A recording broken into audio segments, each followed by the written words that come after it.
When my mother went, I felt this ground was gone from me. I was no longer the person I'd been, actually. Mm.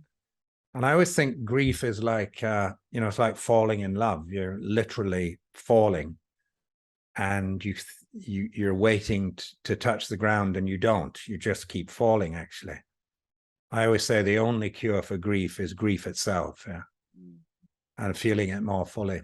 Well, this brings me back to your original question around how poetry's been good to me, And so I wrote my way into the grief of losing my mother in an intense 6 months. And all those poems are in a collection called Everything is Waiting for You. Is there a Yeah. poem from that time? I know you have The Well of Grief, and I wonder, is there a poem that is really, I'm sure they're all meaningful, but is there a poem that really kind of talks about that time, especially after the loss of your mother? There is, yeah, yeah. So just to round that out, after I'd written for 6 months, I put my pen down or closed my laptop, I can't remember which, and I said to myself, I've gone through 7 years of grief and healing in 6 months. Yeah. Mm. And I had a totally different relationship with my mother, and I was able to give her away, and wave her on her way. And one of the experiences I had was that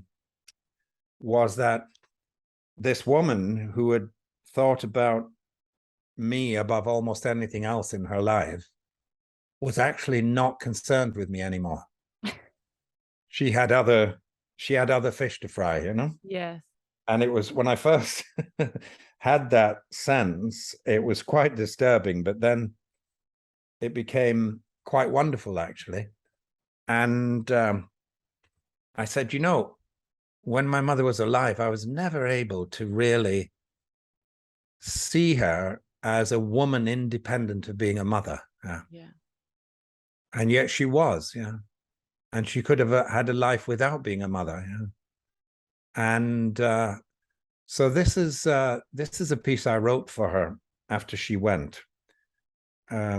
We've all had the experience. You've probably had the experience, Sarah, when you've lost someone close to you of a bird at a window, or Yeah. seeing a rainbow far off, or hearing a voice, and then you don't hear it, and your sense is that you've just been spoken to, yeah, Yes. by the person you've lost. And we're also, whether we believe in the afterlife or not, we have this instinctual wonderment about what they might be up to on the other side. Where are they now, and what are they doing? Yeah. Yeah. So And true.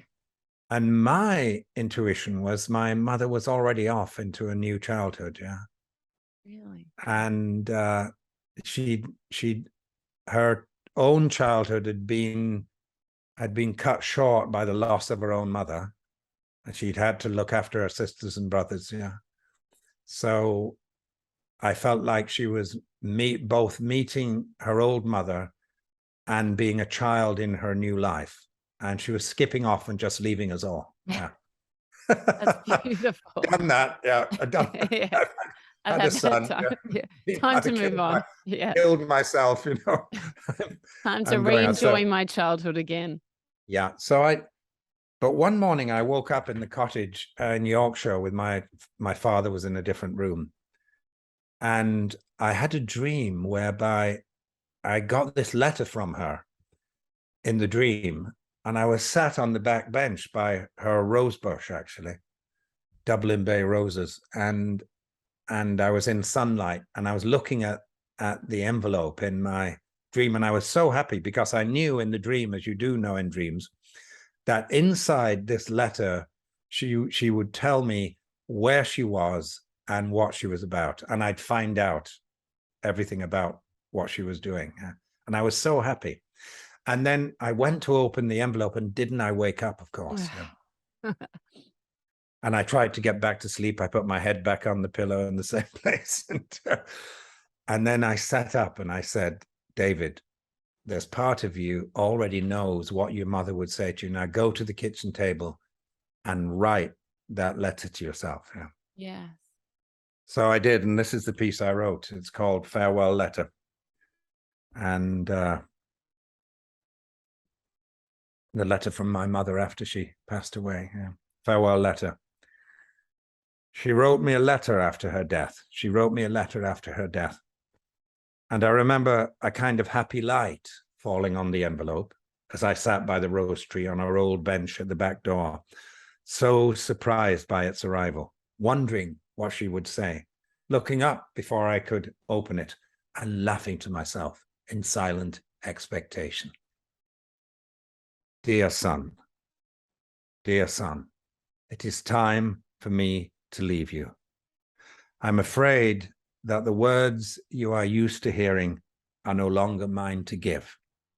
They're gone and mingled back in the world where it is no longer in my power to be their first original author, nor their last loving bearer.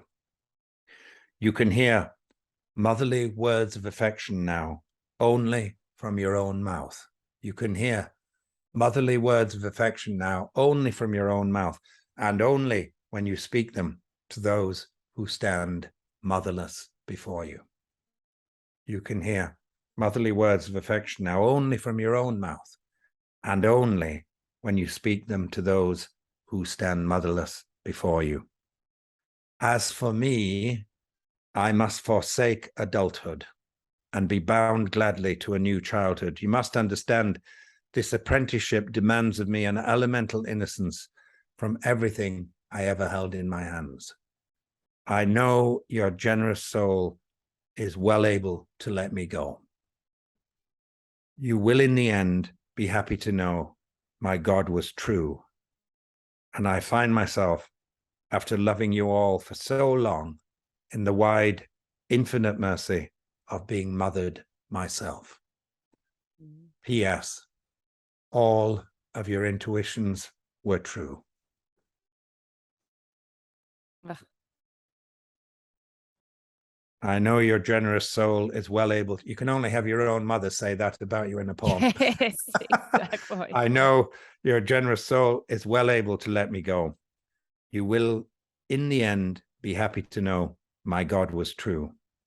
And I find myself, after loving you all for so long, in the wide, infinite mercy of being mothered myself. P.S. All of your intuitions were true. It was beautiful. I wonder, it's so funny because I always think, like, I'm super spiritual person, and there are people that are like, oh, there's no afterlife, or, and everyone's is able to have their own opinion. And it's funny that line that you use, because I always think they'll be laughing when they go. And they'll be like, she was right. She was right. I'm staring down at her now, and she was right. I mean, who knows? And that's Yes. me just having my ego think that I am right. But I wonder for you, how has, your mother's loss, but your life and everything that you've written and been through, where did spirituality come into that, and how have you used that in your life? Well, I just think, I think just being in the normal conversation of life is deeply spiritual. I mean, Yes. it's an absolutely astonishing miracle. And if you don't think it's a miracle, you're not paying attention. Yes. It's really astonishing. I mean, look at the starlit sky behind you there in your studio depicted. That's incredible.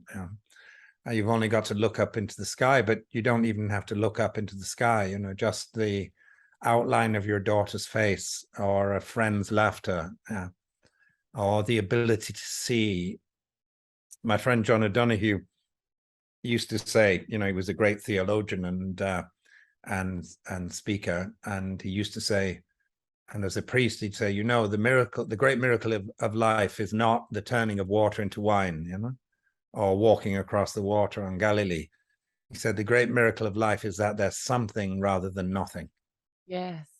And we get to be part of that something. The fact that you can see, or even if you can't see, that you can hear, that you have this body that can feel and touch and cry and love and be sad and be in despair. You know, it's actually a privilege to be in despair fully.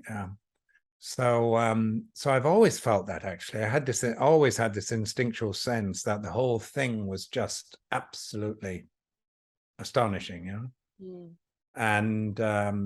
And I suppose part of wanting to write poetry was to have a language that was commensurate to that astonishment and appreciation in a way, and to go deeper into that conversation, to make myself more astonished in a way, and to lead other people by the hand, you know, to be, or invite them through the voice, to be part of that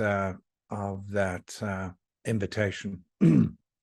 It's interesting, isn't it, how, you know, there can be meaning in the mundane. And I was listening to an interview that a man that has been in jail for 40 years was giving, and he was doing the interview from jail, and he was on death row. And he was talking about how they asked him what he missed the most, and he said that he just hasn't seen the night sky for, you know, 40 years. And he was saying, you know, that's everyone, just make sure when you're driving, when you're walking, I mean, we miss so much in life. Yes. And something like the night sky we take for granted until it's not with us anymore, or we don't have the ability to be able to see it. And I think, you know, you could say that for your health and everything in life, but I think there's something in that, in appreciating the everyday and finding those spiritual things in even the most mundane of situations, not kind of blanking out to them, and not thinking that we do have meaning. There is meaning in a lot of what Yes. we do. And everything is, you know, all of our great contemplative traditions, when they describe Kensho, Satori, enlightenment, you know, it's not about you, actually. It's about being found by the world, Yes. as if everything suddenly is seen to have its own light, coming to find you, its own voice. Yeah.